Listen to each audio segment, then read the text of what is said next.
Hello, I'm Kathleen Peroff. Welcome to the National Mobile. Let's start with the top stories of the day as of 5 p.m. Eastern, Thursday.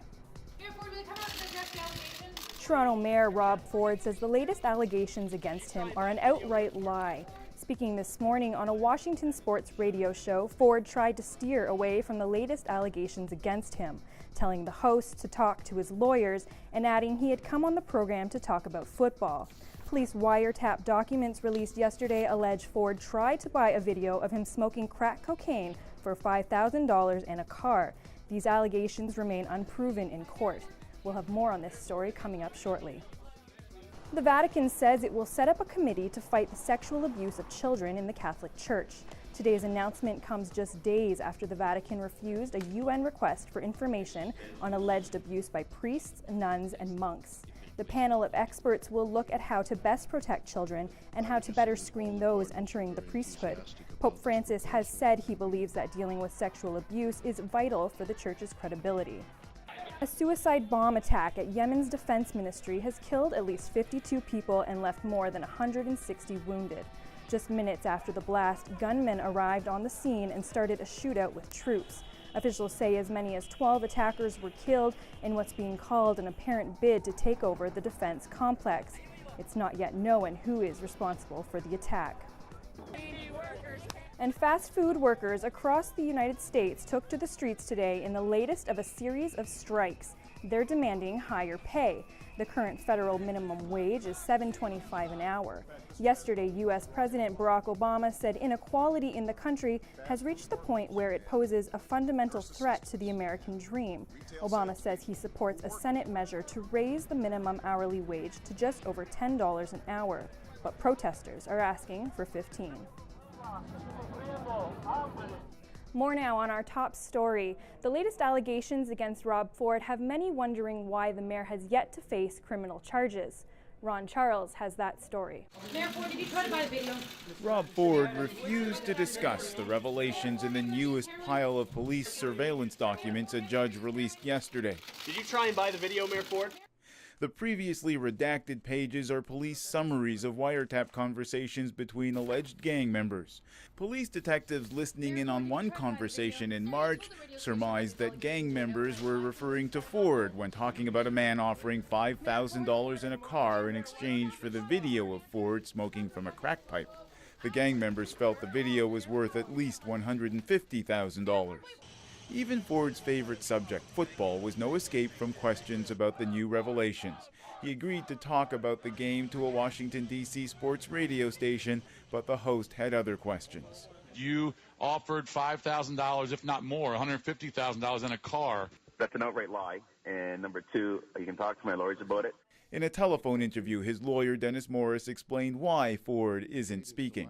Since his voice was never heard in any of thousands and thousands of conversations over a 3-month period, I don't think he consorted with these individuals as the media indicates.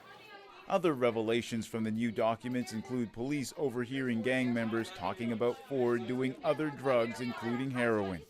Toronto police have taken pains to explain why, even with these wiretaps, Ford has not been charged.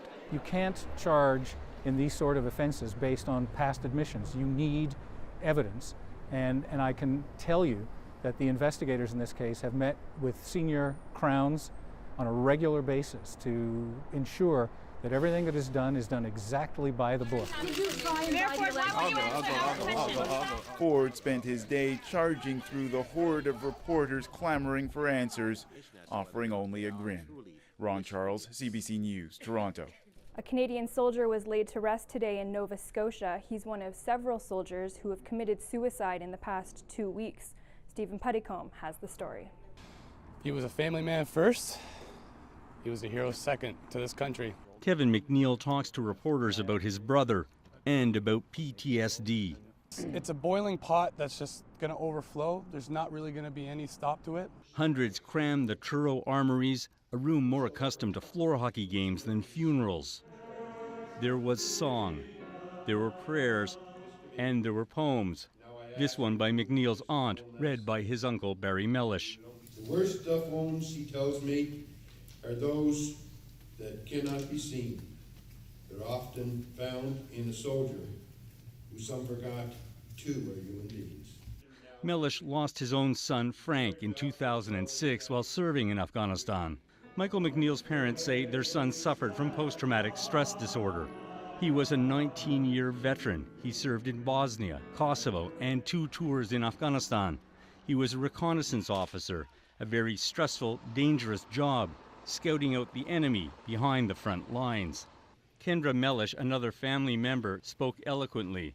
She told Michael's children they should keep their father close to their heart because he is a hero. And then she made a plea to the crowd at the Truro Armories. She says she's sure some people in this audience need help, like Michael did. You are suffering in silence. There is no need to suffer. There is help out there. Go get help. Stephen Puttycombe, CBC News, Truro, Nova Scotia. And be sure to watch The National tonight. That's 9 o'clock Eastern on the CBC News Network, 10 local time on CBC Television. That's 10:30 in Newfoundland. And you can keep up with The National online. Our Facebook page is constantly updated with new features and stories, and you can follow us on Twitter at CBC The National. And that's The National Mobile for this Thursday. I'm Kathleen Peroff. Thanks for watching.